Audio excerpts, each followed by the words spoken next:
안녕하세요. 제가 심심할 때마다 여기 사연을 듣는데 그때마다 드는 생각은 세상엔 별의별 사람들이 다 있고 믿기지 않는 사건들이 많다는 것입니다. 결혼 전에는 지극히 평범하게만 살아온 저로서는 이해하지 못할 사연들이 정말 많았어요. 그러나 최근에 저에게도 기가 막히고 코가 막힐 만한 사연이 하나 있어서 조심스럽게 저의 이야기를 한번 해볼까 합니다. 저는 경기도에 거주하는 30대 기혼 여성입니다. 어린 시절 저의 집은 정말 화목했습니다. 부모님은 제 앞에서 한 번도 큰 소리로 싸우지 않으셨어요.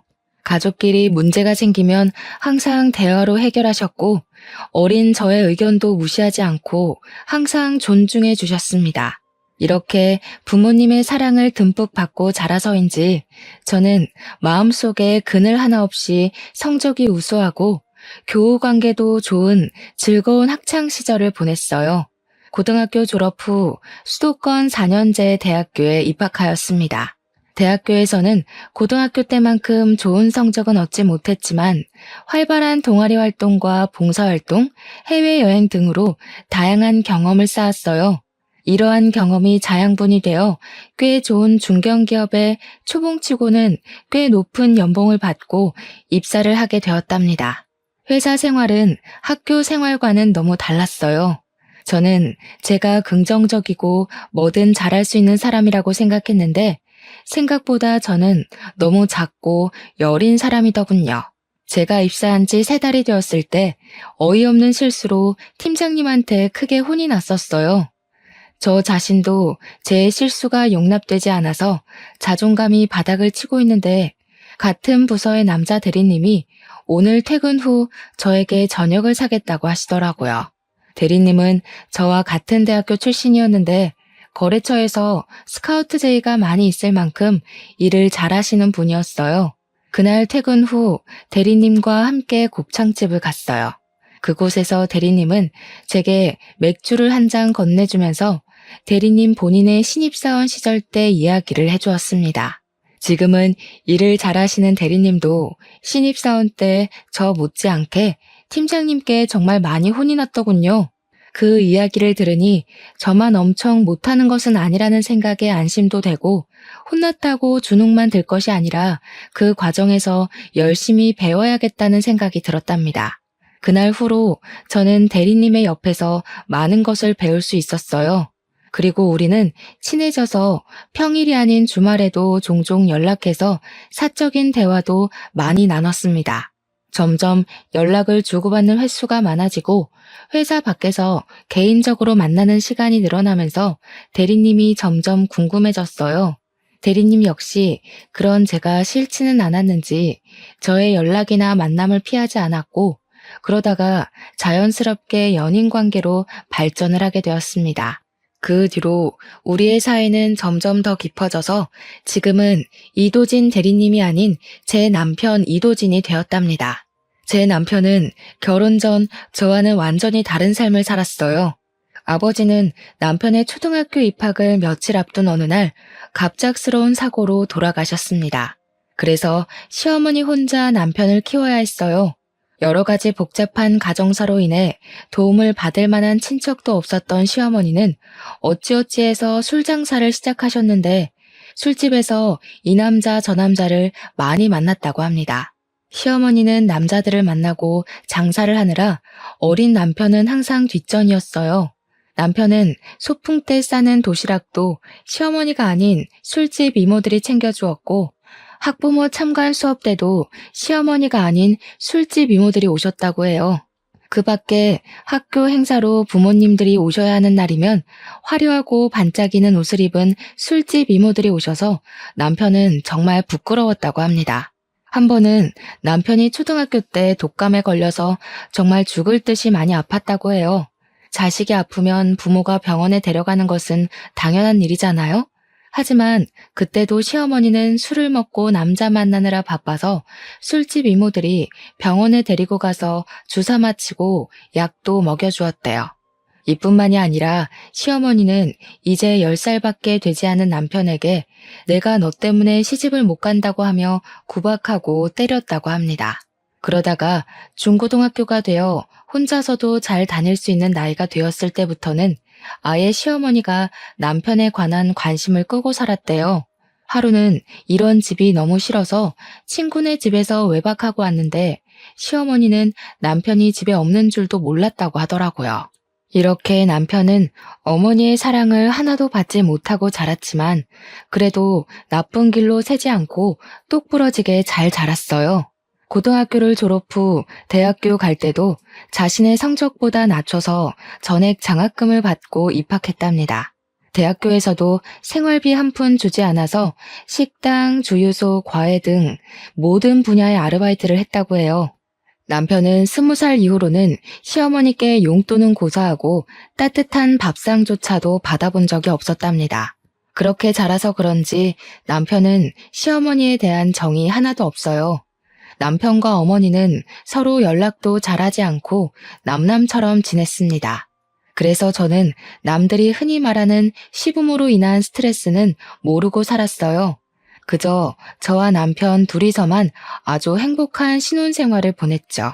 다만 한 가지 문제점이 있다면 우리 둘 다 아기를 빨리 가지고 싶었는데 임신이 잘 되지 않았습니다. 병원에서 검사를 해보니 몸에 별다른 이상은 없는데 스트레스를 받거나 피곤하면 임신이 잘 되지 않을 수 있다고 했어요. 사실 결혼 초까지만 해도 저는 회사를 계속 다니고 있었는데 그 당시 제가 중요한 프로젝트를 하게 되면서 스트레스를 많이 받았고 잠도 거의 못 잤거든요. 아마 그래서 아기가 생기지 않았던 것 같습니다. 저와 남편은 많은 대화 끝에 지금은 일보다는 아기를 만드는 것이 더 급선무라는 생각이 들어 저는 프로젝트가 맞춰지는 대로 회사를 퇴사하겠다는 의사를 밝혔어요. 다행히 복지가 좋은 회사라 그런지 사람이 바로 구해져서 2주일 동안 인수인계 후 회사를 관둘 수가 있었습니다. 그 뒤로는 필라테스를 하며 건강한 몸을 만들기 위해 노력하며 살았어요. 저와 남편이 아기를 기다리며 지내던 어느 날이었어요. 회사를 다녀온 남편이 시어머니가 새로운 남자분을 만나 결혼을 한다는 것입니다. 두 분 다 나이 들어서 하는 재혼이니 정식으로 결혼식을 하지는 않고 그냥 친척과 가족, 가까운 지인들만 모여서 식사만 한다고 하셨습니다. 솔직히 저는 이런 시어머니의 행동이 이해가 가지 않았어요. 아무리 나이 들고 하는 재혼이라고 해도 가족들에게 소개도 하지 않고 결혼을 한다고 통보를 하는 것이 좀 그렇더라고요. 이런 부분에 대해 남편에게 이야기했더니 남편은 원래 어머니랑 거의 대화를 하지 않고 살았다면서 그냥 원래 이렇게 남남처럼 살아왔으니 이해해달라고 했습니다. 저는 내심 제게 시아버지라는 존재가 생긴 것에 대해 기대가 되었어요. 흔히들 며느리 사랑은 시아버지라고 하잖아요. 제 주변에 시아버지의 사랑을 듬뿍 받는 친구들이 꽤 있었거든요. 그리고 어릴 때 제가 엄마한테 크게 혼이 났을 때마다 저를 달래주고 엄마는 절대 허락하지 않은 불량식품을 사주셨던 분이 바로 아빠이셨어요. 저는 이런 우리 아빠의 모습을 생각하며 시아버지가 생긴 것이 뭔가 제 편이 생긴 것처럼 정말 좋았답니다. 처음에는요. 시간이 흘러 시아버지를 처음 뵙기로 약속한 날이 되었어요. 시아버지는 군인 간부 출신이시라 그런지 자기 관리도 엄청 철저하신 것 같았고 몸도 아주 건강해 보이셨습니다. 저와 남편은 시아버지가 조금 딱딱하기는 해도 시어머니가 혼자 계시는 것보다 함께 계시는 것이 좋을 것으로 생각했습니다. 시아버지 역시 저와 남편을 좋게 보셨는지 호탕하게 웃으시며 아주 화기애애하게 첫 만남을 마쳤습니다. 시아버지를 처음 뵙고 나서 한 달이 지났어요. 시아버지는 아들 부부가 어떻게 사는지 궁금하다고 한번 오시겠다고 하셨습니다. 저 역시 시아버지한테 우리 집을 보여드리는 것이 맞는 것 같아서 주말에 오시라고 했어요. 그리고 주말이 되어 시아버지와 시어머니가 함께 오셨습니다. 결혼식 식사 자리에서는 잘 몰랐는데 두 분이 나란히 서 계시니 정말 잘 어울리더라고요. 시아버지는 집에 오시더니 집이 너무 좋다고 칭찬을 하셨습니다. 사실 이 집은 결혼하기 전에 제 아빠가 로또에 당첨이 돼서 그 당첨금으로 장만해줬던 집이었어요. 남편과 결혼할 당시 신혼집을 구해야 하는데 저희가 가진 자금으로 마음에 쏙 드는 집을 구할 수가 없었습니다. 시어머니는 절대 지원을 해주지 않겠다고 하시고 친정 부모님께 도움을 받으려면 받을 수도 있었지만 저희는 우리의 힘으로 시작을 해보고 싶었어요. 그래서 그냥 제가 살던 집을 리모델링하고 이곳에서 신혼을 시작했죠. 지금 이 집이 회사 친정과도 가깝고 대형마트, 병원은 물론 각종 편의시설도 다 주변에 있어서 위치상으로는 최적이었거든요. 아파트가 구축인 것이 단점이라면 단점이지만 내부를 다 뜯어고치니 새집 같았습니다. 게다가 방은 3개나 되고 화장실도 2개나 있고 여름에는 시원하고 겨울에는 따뜻하답니다. 시아버지는 시어머니가 정기적으로 다니는 병원과도 가깝고 맡으며 뭐가 다 있다면서 너무 좋다고 칭찬을 계속 하셨습니다. 저는 시아버지와 대화를 나누다가 점심시간이 되어 식사 준비를 했어요. 집에서 모든 실력을 다 발휘하고 싶었으나 사실 제가 요리를 잘하는 편은 아니라서 메인 요리만 제가 하고 밑반찬은 반찬 가게에서 주문해서 음식을 차렸습니다. 시아버지는 제 상을 보더니 며느리 밥상을 다 받아봐서 좋다면서 이거를 다 제가 준비한 거냐고 물으셨어요. 저는 솔직하게 밑반찬만 반찬 가게에서 샀다고 말씀드렸습니다. 그럼 시애비를 처음 보는 자리인데 직접 음식을 만든 게 아니라 반찬 가게에서 주문해서 한 거야? 직접 한 것도 아니고 조금 실망이구나. 다음부터는 음식 직접 하도록 해라. 아니다. 아까 오는 길에 보니까 이 앞에 요리학원 있던데 내가 등록해 줄 테니 가서 음식 좀 배워. 요새는 집에서 밥 많이 안 먹어서 차라리 반찬 가게에서 사는 게 더 비용도 저렴하고 이득이에요. 그리고 이 사람도 집에서 이것저것 하고 있어서 요리 배울 시간 없습니다. 시아버지는 제게 실망한 표정을 지으며 요리를 잘하지 못하면 배우라고 하셨어요. 남편은 요리학원에 다닐 시간 없다고 이야기해 주었지만 저는 솔직히 요리에 관심은 있는데 손맛이 없어서 한번 배워보고는 싶었습니다. 그래서 시아버지한테 요리를 배워볼 테니 요리학원을 등록해달라고 했어요. 지금 생각해보면 그때 괜히 이런 말을 해서는 안 되는 거였는데 눈치가 없던 저는 요리학원을 등록해주신 시아버지께 너무 감사하며 이런 게 바로 며느리 사랑이라고만 생각했었네요. 그리고 며칠이 지났어요. 요리학원을 마치고 집에 가는데 시아버지가 저한테 전화해서는 자신에게 아들과 며느리가 생겼으니 함께 정을 나누며 살고 싶다고 하셨습니다. 솔직히 남편이 시어머니와 돈독한 정이 있는 것도 아니고 시아버지는 이제 막 안 사이인데 같이 살면 얼마나 불편하겠어요. 게다가 저는 아기를 준비한다고 집에서 쉬고 있는데 만약에 같이 살면 저는 시부모님과 하루 24시간 내내 붙어 있어야 했습니다.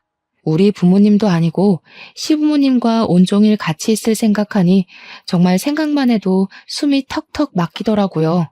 일단 남편과 이야기를 해보겠다고 하고 전화를 끊었습니다. 그리고 그날 저녁 퇴근한 남편에게 시아버지가 같이 살고 싶다고 하시는데 남편은 어떻게 생각하는지 물어봤어요. 남편 역시 저와 같은 말을 하더라고요. 우리는 시부모님과 절대 같이 살지 못한다고 하고 시아버지는 그 뒤로도 종종 우리와 같이 살고 싶다고 하셨습니다. 하루는 주말에 남편과 집에 있는데 시아버지한테 전화가 왔어요. 지금 접촉사고가 나서 병원에 입원해 있다는 것이 아니겠어요? 우리는 깜짝 놀라 시아버지가 알려주신 병원으로 달려갔습니다. 그런데 시아버지와 시어머니는 병원복만 입었지 아주 잘 걸어 다니시고 멀쩡해 보이셨어요. 상황을 들어보니 경차가 뒤에서 살짝 박았는데 지금은 아픈 것은 없지만 교통사고 후유증이 있을 수도 있어서 이참에 검사를 다 해보겠다고 입원해 계셨던 것이었습니다. 저와 남편은 큰 사고가 아니라서 정말 다행으로 생각했어요. 그리고 주말이 지나 월요일이 되었습니다. 남편은 출근하고 저는 혹시나 하는 마음에 시부모님이 입원해 계시는 병원에 갔어요. 병원에 도착하니 부모님은 각종 검사를 하고 계셨는데 아주 건강하셨고 그냥 근육이 놀란 정도라서 별일 없으면 일주일 후에 퇴원해도 되겠다고 했어요. 그 후 일주일 동안 저는 집에서 병원을 왔다 갔다 하며 시부모님 상태를 확인했는데 병원 밥도 잘 드시고 두 분이 산책도 자주 하시며 아주 건강해 보이셨습니다. 다행히 별탈 없이 일주일 후에 두 분은 퇴원했고 그날이 주말이라 남편과 저는 시부모님을 모시고 일단 우리 집에 왔습니다. 그런데 시아버지가 노인네 둘이서만 집에 있으면 언제 또 어떻게 아플지 모르니 이 집에서 당분간 있겠다고 하시는 게 아니겠어요? 그러면서 병원에서는 멀쩡해 보였는데 갑자기 허리와 다리가 아프고 온몸이 다 쑤신다고 하시는 겁니다. 저는 솔직히 정말 싫었지만 그래도 나이 드신 분이 이러시는데 지금 당장 나가라고 할 순 없잖아요. 그래서 저와 남편은 마지못해 며칠만 집에 계시라고 했습니다. 그 뒤로 우리는 시부모님을 모시고 아주 불편한 생활을 시작했어요. 시아버지는 오랜 세월 군인 간부로 생활해서인지 직접 하는 것보다는 명령하는 것이 익숙하시고 뭐든 칼같이 해야 했습니다. 일단 매일 6시면 TV와 온 집안에 불을 켜며 가족들을 모두 다 기상시켰어요. 삼시세끼 식사는 기본이고 식사 때마다 새 밥에 새 반찬에 각 끓인 국이 필요했습니다. 솔직히 저 혼자 있으면 그냥 대충 라면이나 비빔면을 먹을 수도 있었지만 시부모님이 계시니 그러지 못하겠더라고요. 제가 너무 힘들어서 반찬 가게에서 사오기라도 하는 날에는 시아버지 본인이 요리 학원도 등록해줬는데 아직도 음식을 못하냐면서 불호령이 떨어졌어요. 간이 조금이라도 맞지 않으면 짜다, 싱겁다는 이유로 다시 음식을 해오라고 하셨습니다.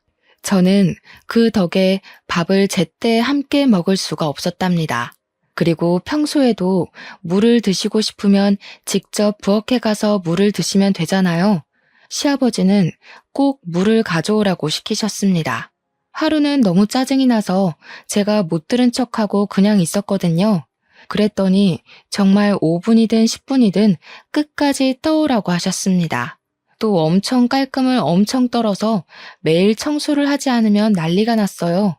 게다가 일주일에 한 번씩은 흰 장갑 끼고 냉장고 위나 서랍장 뒤를 훑으셨는데 그때 먼지가 나오면 잔소리 폭탄이 떨어졌습니다. 이런 먼지를 누가 다 먹냐며 우리가 생활하면서 다 먹는 거라고 하시면서요. 그리고 뭔가 성질이 날 때는 꼭 거실 서랍을 한 번씩 다 뒤집어서 정리를 시키셨습니다. 신발과 수건도 무조건 정확한 각오로 정리되어 있어야 했죠. 조금이라도 흐트러진다면 사람이 정신 상태가 글러먹었다면서 잔소리를 그렇게 해댔죠. 그런다고 시아버지가 하는 것도 아니에요. 무조건 제가 다 해야 했죠. 만약에 하지 않는다면 온종일 쫓아다니면서 잔소리를 하셨답니다. 이런 생활이 너무 답답해서 남편이 출근과 동시에 집을 나가려고도 했고 회사를 다시 구하려고 했지만 갓 결혼하고 임신 준비 중인 저를 채용하려는 회사가 없더라고요. 그런다고 매번 나가 있자니 돈도 돈이었고 마땅히 갈 곳도 없었습니다. 친정에 가 있을까도 생각했지만 매일 가면 부모님이 걱정하실까봐 그러지도 못했네요. 그리고 시아버지는 밤 10시가 되면 주무셔야 한다고 불을 꺼버렸습니다. 근데 밤 10시 이후에 재밌는 TV 프로그램이 정말 많잖아요. 그래서 남편과 제가 같이 TV를 보고 있으면 시아버지는 저희한테 성질을 엄청 내셨습니다. 하루는 너무 화가 난 남편이 이제 몸 괜찮아지셨으면 이 집에서 나가라고 했어요. 그랬더니 아들과 같이 있고 싶다며 시아버지와 시어머니가 우리 몰래 자신들이 살던 집을 팔아버렸다고 갈 곳이 없다는 거예요. 그때는 그래도 저와 남편이 바보처럼 그저 참았네요. 그때 확 다 뒤집어 엎어버렸어야 했는데 말이죠. 아무튼 그 뒤로 시부모님은 집에 있던 모든 짐을 가지고 아예 우리 집에 눌러 앉으셨답니다. 두 분이 집에 눌러 앉은 뒤로는 시어머니도 저에게 시집살이를 엄청 시키셨어요. 소소하게 잔소리는 기본이었고 아버지의 삼시세끼를 차리는데 도와주기는커녕 옆에서 시아버지보다 더 저를 구박했답니다. 정말 모든 순간이 기가 막히고 코가 막혔지만 그중에 가장 어이없는 사건이 하나 있었어요. 때는 찬바람이 슬슬 부는 초겨울이었습니다. 하루는 집에 있는데 시어머니가 김장해야 한다고 하셨어요. 옛날에는 시어머니의 언니, 그러니까 큰 이모님 댁에서 농사지은 배추 1000포기를 뽑고 직접 절이셔서 김장을 했다고 해요. 하지만 요새는 김치를 많이 먹지 않기에 작년 같은 경우 이모님과 어머니가 사신 절인 배추로 김장을 50포기만 했다고 합니다. 그런데 올해는 시아버지가 김치를 좋아하시니 김장을 100포기나 하자는 거예요. 더 큰 문제는 시이모님이 허리 수술로 올해는 김장하지 못하시는 상황이었어요.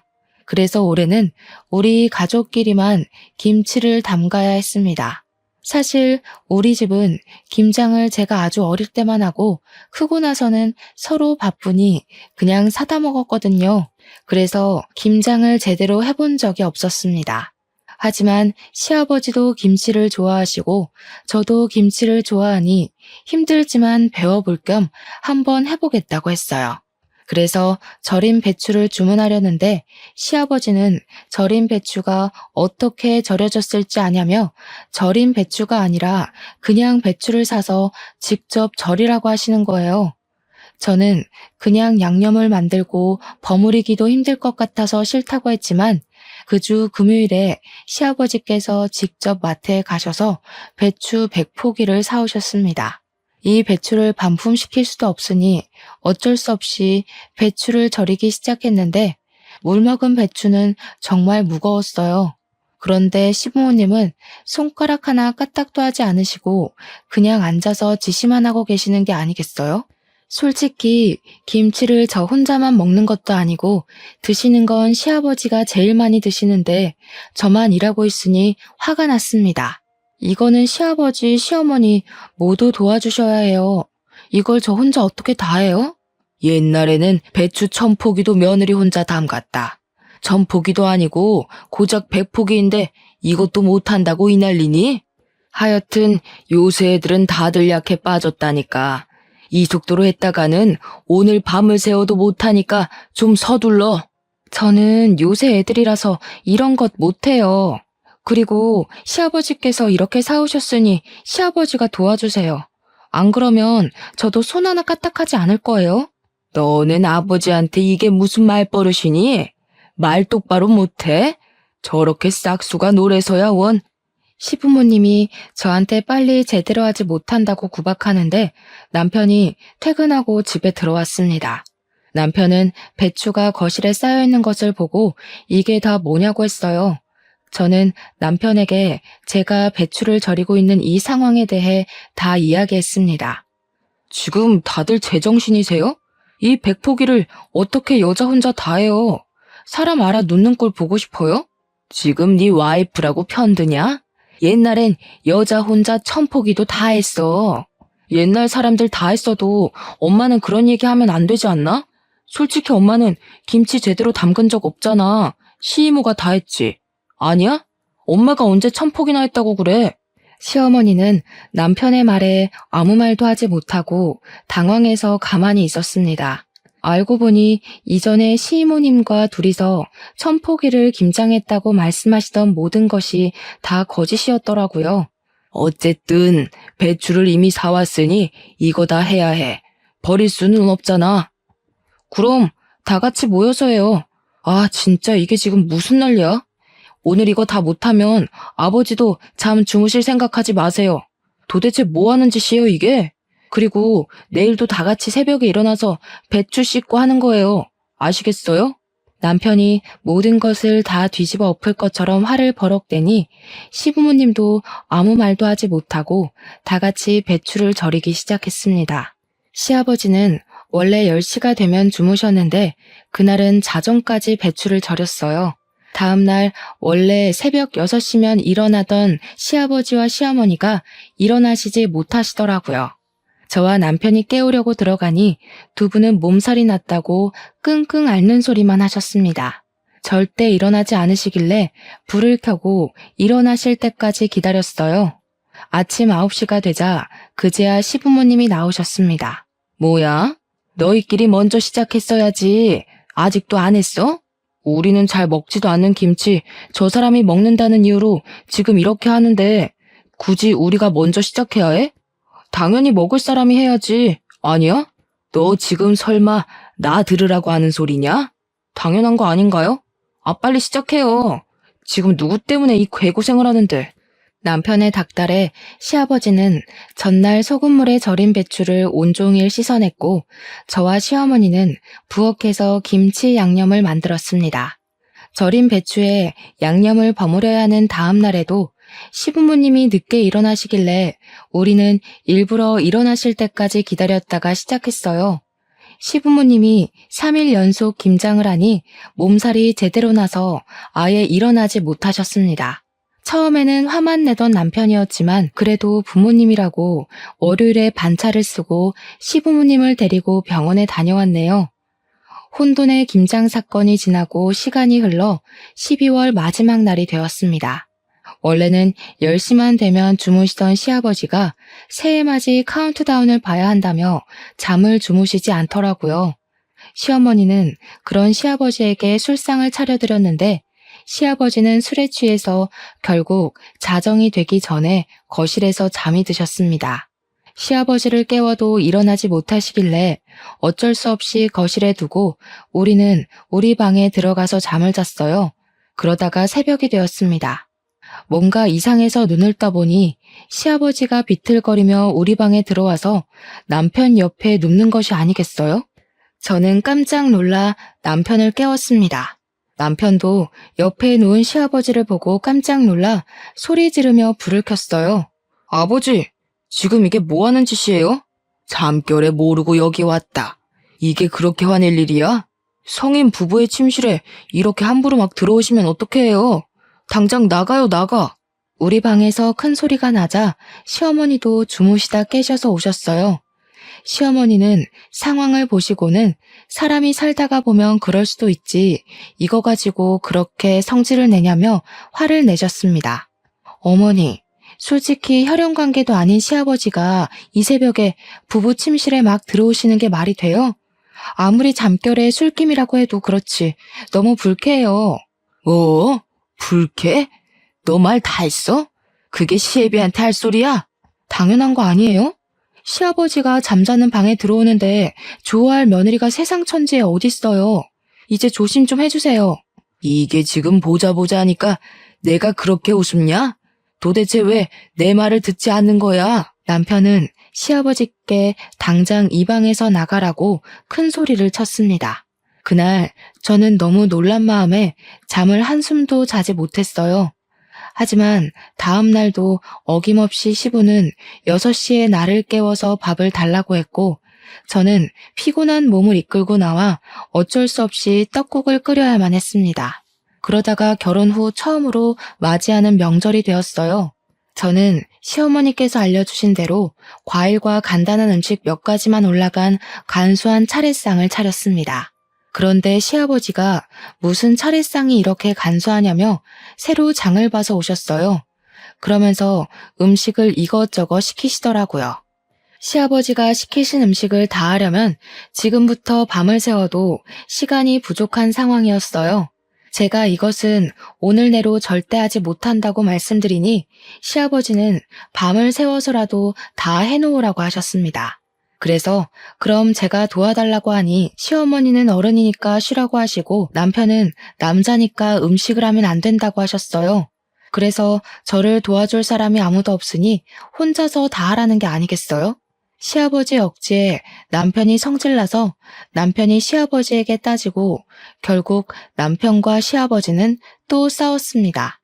그리고 저는 싸우는 둘을 말리느라 음식을 하지 못했고 결국 다음날 원래 시댁에서 하던 대로 간소한 차례상을 차리게 되었습니다. 시아버지는 차례상을 가만히 보고 있다가 마음에 들지 않는다며 차례상을 엎어버리셨어요. 시어머니는 그런 시아버지 옆에서 비위 맞추며 다음부터는 며느리 교육 똑바로 해서 성대한 차례상을 만들겠다고 하더라고요.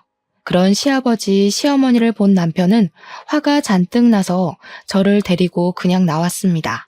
친정에서 명절을 지내고 오니 시아버지는 저한테 엄청 뭐라고 하시더라고요. 너는 이 시합이랑 처음으로 지내는 명절인데 홀라당 친정에 가버리냐? 너네 부모님이 그렇게 가르치디? 원래 여자는 명절 때 친정에 가면 안 되는 거야. 알겠어? 2번 다시는 이런 짓 하면 가만 안 둔다. 당신이 가만 안 두면 어찌할 건데? 다시는 이 사람한테 아무 소리 하지 마요. 한 번만 더 이딴 식으로 부당하게 집안일 시키고 잔소리하면 당신들 용돈 다 끊어버리고 쫓아내버릴 거야. 알겠어? 이 녀석이 여자한테 홀려서 정신 나갔나? 어른한테 말 똑바로 못해? 그리고 며느리 너 아버지 말씀 잘 새겨들어. 어디서 명절 때 여자가 친정을 가려고 그래? 한 번만 더 친정에 가려고 했다가는 나한테 쫓겨날 줄 알아. 제가 이 집에서 왜 쫓겨납니까? 이 집의 주인은 어머니가 아니라 접니다. 저희가 마음에 안 드시면 부모님이 나가세요. 시아버지는 명절 때 며느리 교육을 핑계 삼아 저에게 시집살이를 시키려고 했지만 남편 덕분에 아무것도 아버지의 생각대로 이뤄지지 못했답니다. 그렇게 시끌벅적한 명절 연휴가 끝났어요. 그런데 시아버지가 웬일로 새벽 6시에 깨우지 않았습니다. 남편과 저는 시아버지가 오시고 나서 처음으로 아침 7시 반까지 푹 잠을 잘 수가 있었어요. 남편이 출근 준비를 할 때도 밥 달라는 소리도 하지 않고 가만히 계셨습니다. 하지만 남편이 출근하니 그때부터 밥해라, 청소해라 등의 잔소리를 하시기 시작하더라고요. 네 남편이 없을 때는 내가 왕이야. 넌 며느리니까 서열이 가장 미치고. 그니까 무조건 내 말에 절대 복종해야 해. 알겠어? 빨리 청소하고 정리하고 해라. 여기 서랍장은 이게 뭐니? 이거 다 정리 똑바로 해. 알았어? 정리 다 하기 전에는 쉴 생각 마라. 여기 서랍을 다 뒤집어 엎으시면 어떡해 해요. 그리고 며느리라고 무조건 절대 복종은 아니죠. 이 인연이 지금 어디 앞이라고 큰 소리야? 그만하지 못해? 며느리는 원래 종년이야. 저는 남편이 가자마자 시부모의 잔소리와 구박을 들어야 했습니다. 그냥 이 집을 나가버릴까 생각하고 있는데 남편이 들어오더라고요. 내가 이러고 있을 줄 알았어. 근처에 볼 일 있어서 잠깐 들렸는데 역시나군요. 여보, 이 사람들 말 듣지 말고 방에서 할 말 있어. 잠깐만 와봐. 야, 이 사람들이라니. 그게 애미한테 할 소리야? 저게 여자 잘못 만나서 홀려서 정신을 못 차려요. 남편은 저를 방으로 끌고 들어갔습니다. 그러더니 남편은 우리 집 근처 신도시에 청약을 넣었는데 당첨이 돼서 조만간에 이사 가야 한다고 하는 거예요. 저는 설마 시부모님과 함께 가야 하냐고 물었어요. 남편은 당연히 그러지 않을 것이고 우리 둘이서만 가겠다고 하더라고요. 하지만 시부모님은 절대 나갈 생각이 없는데 어떻게 할 것이냐고 했더니 남편은 다 자기에게 계획이 있다고 하며 일단 청약 당첨된 것을 절대 이야기하지 말라고 했습니다. 남편은 다시 회사로 나가고 저는 방에서 혼자 쉬고 있는데 시부모님이 방에 들어오셨어요. 아까 둘이서 무슨 얘기를 그리 소곤소곤 했냐길래 저는 남편이 시킨 대로 아무 말도 하지 않았습니다. 시부모님은 답답해서 팔짝 뛰는데 이제 이 두 사람을 보지 않아도 된다는 생각에 너무 좋아서 웃음이 막 났답니다. 그리고 2월이 되었어요. 2월에는 시아버지의 생신이 있었답니다. 남편은 시아버지의 생신을 맞이해서 모든 가족을 한자리에 모았어요. 결혼하고 처음으로 맞이하는 아버지 생신이니 선물을 하나 준비했어요. 타이완으로 5박 6일 패키지 여행을 예약하려고 해요. 저는 회사에 나가야 해서 우리는 한국에 있을 테니 두 분만 신혼여행이라 생각하시고 다녀오세요. 그래도 우리 결혼하고 첫 생일인데 며느리 생일상은 받아봐야 하지 않겠니? 그니까 내 생일은 지나고 날짜 정해라. 무슨 생일상 안 받으면 난리 나세요? 그놈의 밥 타령은? 이놈아, 한국인은 밥심으로 살아. 그리고 엄연히 첫 생일인데 당연히 며느리 손으로 직접 끓인 미역국이 있는 생일상을 받아야 하지 않겠니? 나는 생일에 구절판, 갈비찜, 잡채는 꼭 있어야 한다. 알겠지? 결국 여행 날짜는 시아버지의 생신 이후로 잡았습니다. 시아버지의 생신날 마음 같아서는 미역국만 달랑 해드리고 싶었으나 남편이 그래도 첫 생일이니 해드리라고 하며 저에게 고생이 많다고 현금 100만 원을 주었어요. 저는 그런 남편의 마음이 참 고마웠습니다. 그리고 생신날 새벽부터 일어나서 구절판 갈비찜 잡채에 미역국을 했어요. 솔직히 이 정도도 진수성찬이라고 생각했는데 시아버지는 자기가 말한 것만 딱 차렸다며 뭐라고 하셨습니다. 저는 새벽부터 일어나서 준비했는데 제 노력은 알아주지도 않고 오히려 부족하다고 타박하니 정말 기분이 좋지 않았어요. 그래도 시아버지의 생신인 좋은 날인데 그런 날을 망치고 싶지 않아서 그냥 꾹 참았네요. 그리고 일주일이 지났습니다. 이날은 시부모님의 여행날이었고 시부모님은 아주 신이 나셔서 공항으로 떠났습니다. 우리는 두 분이 떠나자마자 바로 포장이사를 불러 그 집을 떠나 청약 당첨된 신도시로 이사를 가버렸답니다. 그리고 원래 살던 집에는 새로운 주인이 왔어요. 며칠 동안 이삿짐을 정리하며 정신없이 보냈습니다. 그리고 시간이 흘러 시부모님이 여행을 마치고 돌아오기로 한 날 저와 남편이 함께 집에 있는데 시아버지한테 전화가 왔어요. 야, 지금 너네 이게 뭐 하는 짓이야? 우리 여행을 보내고 집을 팔아버려? 죄송하지만 이제는 그쪽하고는 더는 같이 못 살겠네요. 솔직히 제가 그쪽의 진짜 며느리는 아니잖아요. 그리고 집이 무슨 군대도 아니고 군대처럼 하나하나 다 명령하고 지시하고 간섭하고 너무 힘들었다고요. 그런다고 어른들을 여행 보내놓고 감히 니들끼리 이사를 가? 너네 지금 어디야? 당장 못 와? 제가 오죽하면 이러겠어요, 오죽하면. 정말 답답해서 살 수가 없어요. 저는 이제 죽었다 깨어나도 두 분 못 모시고 살아요. 시아버지와 시어머니는 당장 오라고 소리를 고래고래 지르면서 난리가 났습니다. 그 소리를 들은 남편이 제 전화를 빼앗아갔어요. 더는 못 참아요. 엄마는 저 어릴 때부터 그놈의 남자의 술에 빠져서 날 쳐다보지도 않고 나이 먹고 결혼한 사람은 자기가 왕이라도 되는 양 이래라 저래라 간섭하면서 제멋대로 행동하고 그게 지금 어른들한테 할 소리야? 내가 너 그렇게 가르쳤어? 이게 여우 같은 년한테 홀려서는 전현 저거 나중엔 내 아들 간 빼먹는 거 아닌지 몰라? 말 가려서 해. 그리고 엄마가 날 언제 가르치기나 했어? 남자한테 빠져서 이 남자 저 남자 만나느라 바빴잖아. 그쪽들 짐은 이삿짐 센터에 맡겨놨으니까 알아서 찾아가세요. 이제 전화 끊습니다. 남편은 전화 그렇게 끊어버리고 시아버지 시어머니 번호를 차단해버렸습니다. 그리고 다음 날, 그날은 토요일이었어요. 남편이 잠깐 마트에 가고 집에 저 혼자 있는데 누가 문을 3개 두드리더라고요. 보니까 시부모님이 어떻게 알고 우리 집에 오신 거예요. 시아버지는 여기에서 사는 거 다 안다며 나오라고 소리를 치셨는데 하도 시끄럽게 하셔서 어쩔 수 없이 일단 문을 열었습니다.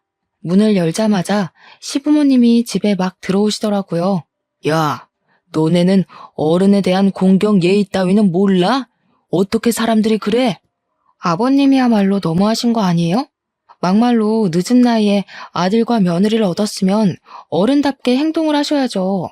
하나하나 간섭하고 따지고 제대로 하지 못하면 구박하고 그저 받기만을 원하시고 저는 그런 분을 제 아버지로 못 모시겠어요. 이 인연이 말하는 꼬락서니 좀 봐. 뚫린 입이라고 막 뺐네. 이게 지금 네 시아버지한테 할 소리니?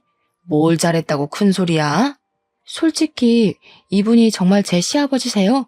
아니잖아요. 그저 어머니의 남편일 뿐이지 제 시아버지는 아니라고요. 그리고 어머니도 너무하세요. 그동안 제가 시아버지한테 구박당하고 매일 집안일 할 동안 어머니는 뭐 하셨어요? 옆에서 그저 시부 말 잘 들어라. 며느리는 이래야 한다. 그러는 어머니는 며느리 시절 때 그렇게 하셨나요? 내가 시부모님과 한창 싸우고 있는데 남편이 마트에서 돌아왔습니다. 남편은 집에 계신 시부모님을 보고 깜짝 놀라며 이 집은 어떻게 하셨냐고 물었습니다. 썩을 놈, 어떻게 어른들을 그렇게 내쫓을 생각을 해? 당연히 아들이면 모시고 살아야지. 나는 뭐 핏줄도 아니니 그렇다 치고 네 엄마는 잘 모셔야 하지 않겠어? 널 그래도 이 정도로 키워놨는데 말이야. 저는 솔직히 말해서 엄마 손에서 크지 않았어요. 저는 술집 이모들 손에 컸지 엄마의 도움, 보살핌 한 번 받은 적 없다고요.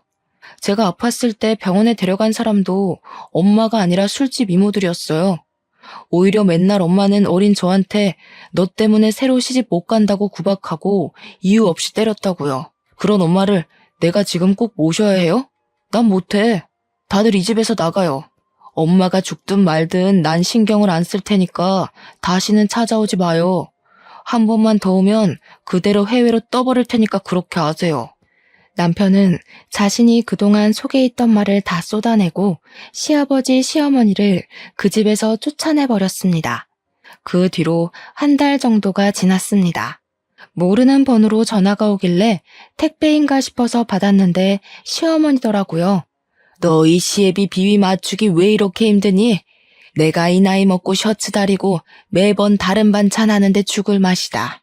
젊을 때도 하지 않던 시집살이를 남편한테 하고 있단다. 어머니, 제가 시부모님과 함께 살 때 제가 했던 것들이네요. 어차피 어머님이 선택한 남자 아닌가요? 제가 그때 힘들게 집안일 해드렸던 거 잊으셨어요? 얘야, 제발 살려다오. 진짜 내가 이런 남자였으면 만나지도 않았을 거다. 이 나이에 아들한테도 안 해준 반찬을 만들려고 시장을 몇 번씩이나 왔다 갔다 하는 것인지 안 그래도 안 좋은 허리가 굽게 생겼다. 그건 제 알 바 아니고요. 더 징징대시면 남편한테 다 말할 거예요. 그리고 어머님, 번호 바꾸셨어요? 이 번호 모르는 번호라서 받았는데 이제 이 번호도 차단할 거니까 그렇게 아세요? 물론 남편한테 시어머니한테 전화가 왔던 것은 이야기하지 않았어요. 남편이 저보다 시어머니를 더 싫어해서 제가 전화 받은 것을 알면 난리가 날 것이 분명했거든요. 그렇게 시부모님과 우리의 연이 완전히 끝났답니다.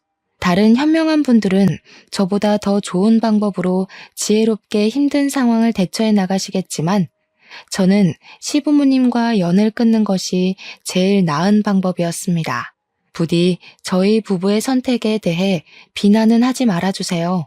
그리고 지금 이전에 그렇게 노력해도 생기지 않던 아이가 드디어 생겼어요. 임신 초기라서 스트레스 받으면 절대 안 된다는 의사 선생님의 말씀에 남편이 얼마나 잘해주는지요. 제가 시부모 복은 없어도 남편 복은 확실히 있나 봅니다. 요즘 저와 남편은 뱃속의 아기가 누구를 닮았을지 상상하며 행복한 나날들을 살고 있답니다. 남편은 자신은 비록 부모의 사랑을 받지 못했지만 아기에게는 제대로 된 사랑을 주고 싶다며 육아 공부를 아주 열심히 하고 있어요. 저 역시 부모님께서 제게 아낌없이 주신 사랑을 그대로 아기에게 물려주는 좋은 엄마가 되고 싶네요. 저의 기가 막히고 코가 막힌 사연은 여기까지입니다. 기나긴 이야기 들어주셔서 감사합니다.